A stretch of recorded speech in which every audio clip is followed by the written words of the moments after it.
Mina ngangahlala ekhaya sisi. Ngangahlali mina sisi la ekhaya, ngangihlala ePlainhill lapho engangiganele khona. Ngabuya ngiza la ekhaya kunomsebenzi othile wadadewethu wekade eshonile, shuthi kakuyihlambo. Uma sengibuyele ePlainhill ngabona ingane yami ikhala kanti ayihleli ingajwayele ukuthi ikhale uma sengibuyele emuva.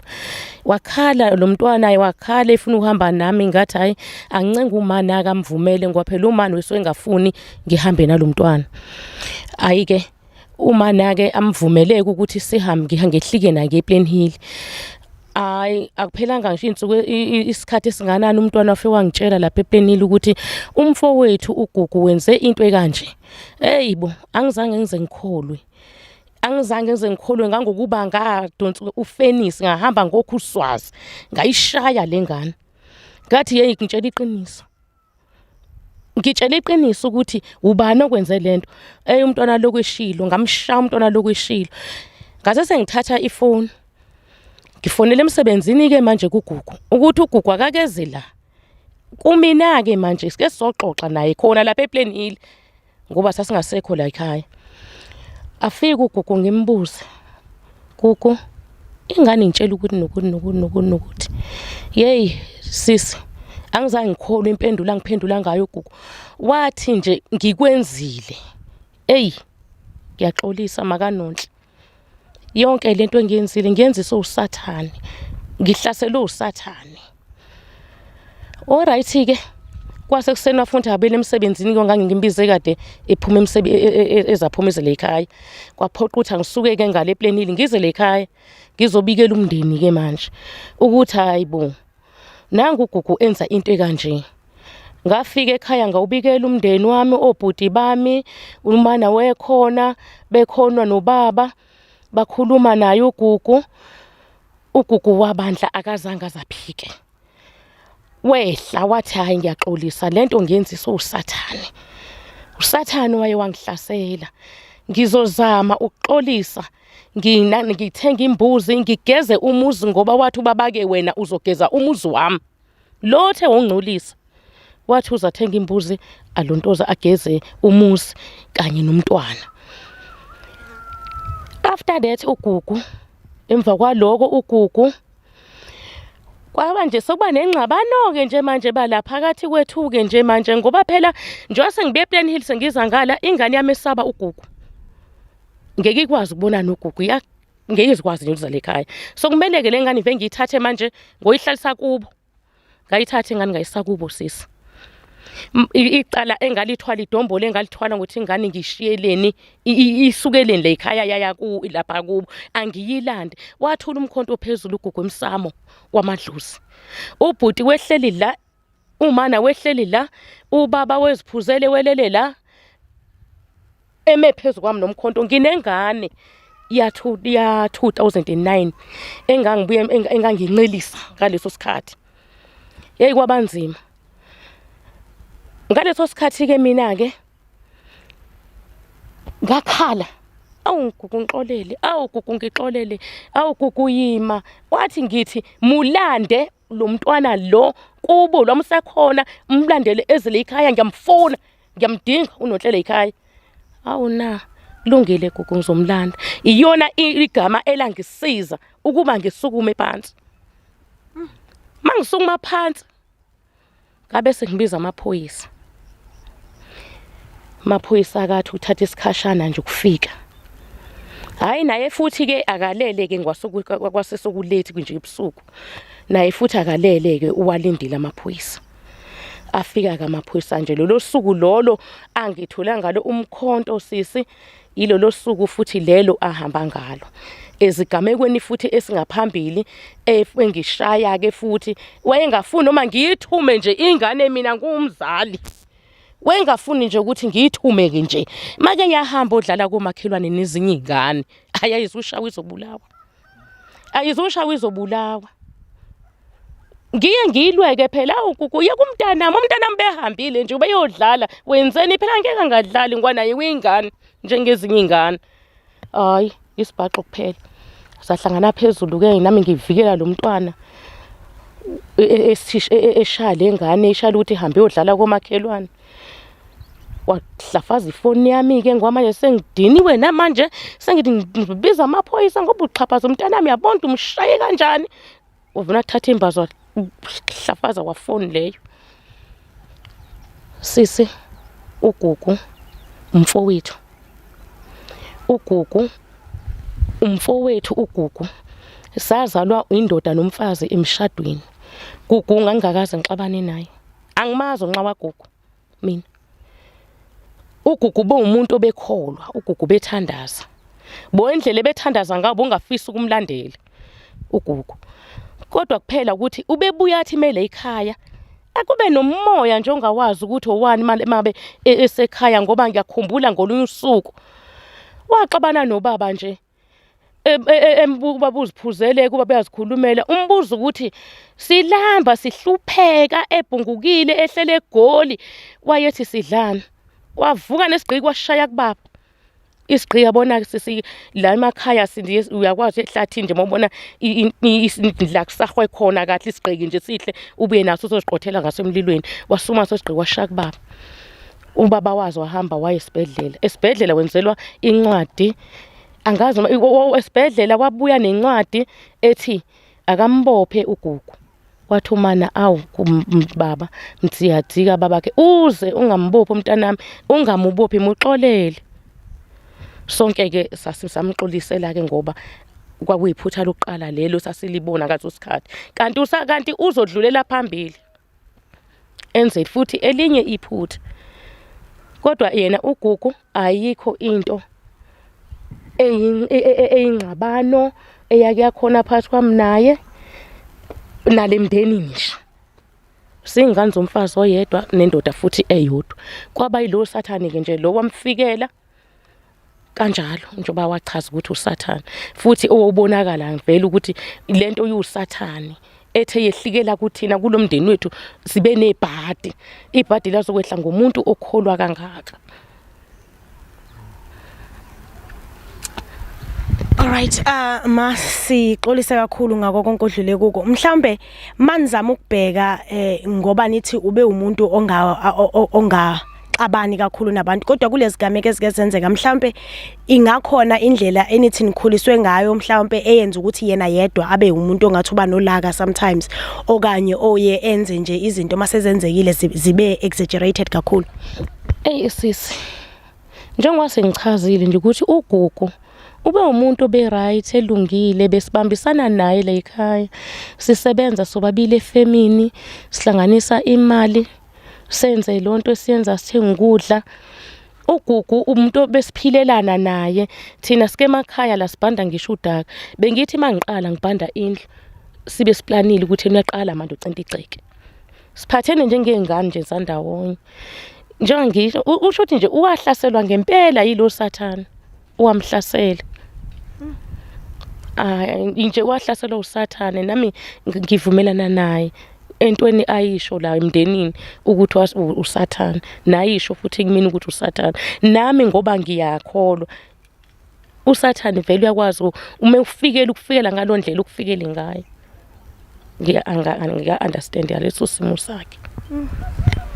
Right mhlawumbe ngoba ubona ukuthi sekuvele kwaxoveka kanjena mhlawumbe kuphatha kanjani wena into yokuthi ubone ukuthi bowuzama ukuvikela umntwana wakho intombazana ngoba nginethemba ukuthi akuyena yedwa unondle ekhaya oyintombazana mhlawumbe kuphatha kanjani ngoba we normally say abantu abakhulume uma kunezimo ezikanjena uma sowukhulumile uthola ukuthi kunzima ukuthi esakho istory sivakale ngoba njengoba ngichaza nje ukuthi mina ngiyaqala ukumbona uNtuzu kodwa uNtuzu ngimazi ku social media umuntu okhohlakele umuntu obenomona kubhuti wakhe yonke lento eshiwoyo ngawe wena ongayazi mhlawumbe ubona ukuthi kungakuaffecta kanjani kulabo abanye abantwana abamantombazana obakhulisayo makungaba nesimo esikanje ungaphinda ukwazi ukukhuluma. Bandla sisi angifuni uqamba amanga ngifunde esinye isifundo ukuthi mawusukumela ingane eyintombazane wahamba waye emaphoyiseni kuyaphoqa ukuthi yiya ngoba isukubhlungu inhliziyo yakho kodwa egcineni wena oba umuntu omubi. Zikhona ingane la ekhaya zamantombazane ezikhulayo enye ina 8 years enye ina 9 ezabafowethu kodwa ama ingafiki ithi auntie nanga umuntu la ngaphandle udlala ngami. Angiboni sisi ngisangakwazi ukuyikhuluma, ngeke ngisakwazi nje ukuyikhuluma. Senguthula nje ngize ngife. Kuze ngigweme ini umphakathi nokukhuluma nabantu. Kwaze kwabuhlungu mntababa. Mfowethu uma ungasichazela nje mhlawumbe usisi wayena ngaphi kwenzeka konke lokho? Kwenzeka lento uNonhle wena wela ku 8 to 9 years from 2009 wesamncane yena. Wesamncane wela ku 8 to 9 years. Nkosi yami ngokubuka nje impilo kaNonhle manje awuboni ngathi mhlawumbe ukwenzeka kwayo yonke lento kuyijike kakhulu impilo yakhe yangabe yiyona lento wena owawuyicabanga usamthwele naye ecabanga esaqala ukuba intombazanyana ekhulayo ko 5 years kokuba nezi because umntwana wakho umbona lapho ukuthi lo uzokwenza ukuthi uzoba umuntu kanje uzoba umuntu kanje. Umntanami sisi walimala kakhulu nje ngoba wavele nje wangasakwazi ngisho ukufunda. Wavele nje nje enganeni zami elama yena uNonhle iqedile esikoleni kodwa yena wahluleka nje isikole. Samehlula nje isikole nanokuthi nje futhi sisi lento lena kuyena beyihleli khona vele nakuba lingaka trend ngoba mexabene nenye ingane imbimthuka ngalento.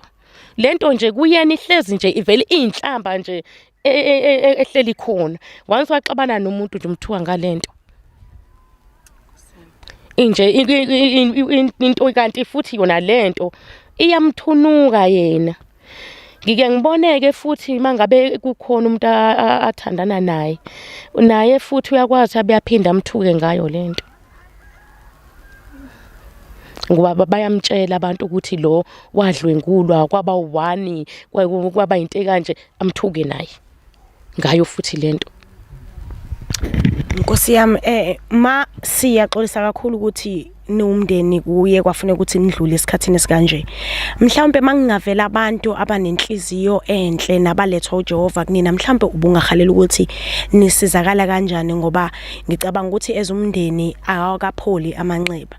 Njengamanje kulento eyenzekayo aseyathunukala even more.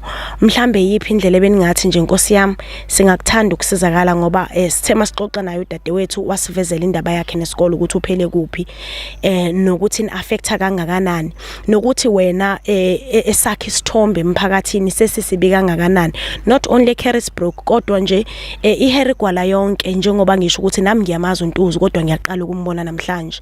So mhlawumbe bowungathi nihalela ukusizakala kanjani newumndeni mangase kube khona nje onenhliziyo kaJehova ufisa ukunisiza. Mhlambe sisi ufuna ukusisiza kuNonhle nakuwe ukuthi ukwazi ukuhila.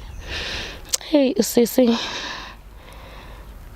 besihlala sifisa ukuthi siwuthole umsebenzi nathi sisebenze ngoba uNonhle ngihlala naye lapho ngishadele khona. Kepha uNonhle ikhaya lakhe kahlahle nali lapha ekhaya. Ukhulu wakhe usashona. Ubamkhulu wakhe usegugile nje kakhulu uhlala nomfowethu ononkosikazi.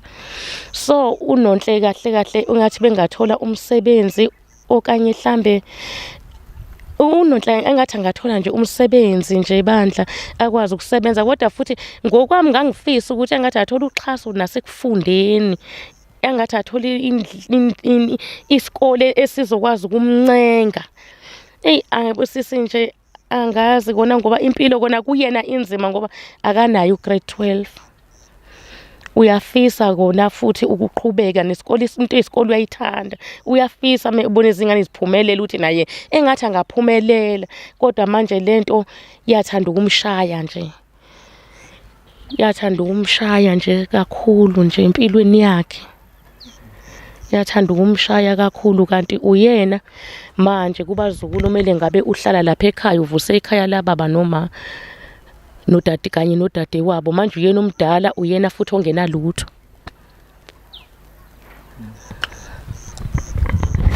Mawami sibonge kakhulu umyalezo wakho thina sodlulisa.